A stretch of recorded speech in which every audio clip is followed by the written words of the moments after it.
Standardization and centralization, it seems to me, are partly to blame for that disregard of the supreme values in the heart and soul of the individual. And that's very prevalent today. It's easier to go along with the crowd than it is to stand alone, much easier. And most people prefer the popular thing, the accepted thing. They shy away from the resistance, which is necessary to retain one's own individual respect. It is true that many people have made material things cheaper, but the cost in spiritual ways has been high.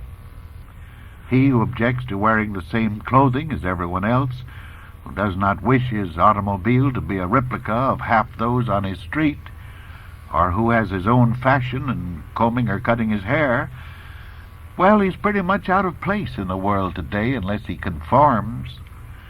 The most independent is tempted to go with the crowd. I think because the pressure of conformity becomes great. Now, science, too, has done its part to make man, as man, seem less. As sponsor of a mechanistic philosophy, it has taken the emphasis away from humanity to the great impersonal universe which it envisages. We talk about space as man has never even conceived space before. The moon is becoming our neighbor. We're thinking in terms of proximity. And all this has got a tendency, in a way, to depersonalize man and the great impersonal universe which science envisages. Now, fortunately, such scientists as Jeans and Eddington and Millikan and others that I can mention are now refuting this cruel and inhuman conception, so that someday we may see the damage which this mechanistic point of view has done, and which most of us accept without very much protest. A few years ago, an English philosopher said to a group of scientists in London, and more philosophy is beginning to assert itself, both in science, in religion, in politics, everywhere. People are beginning to delve into the philosophic background of these matters, and that means they're beginning to think more. You don't have to worry about anyone who really thinks. Most people only think they think. There's very little real thinking being done in the world anywhere. Most thoughts are just copycat thoughts, and there's very little individual thinking being done.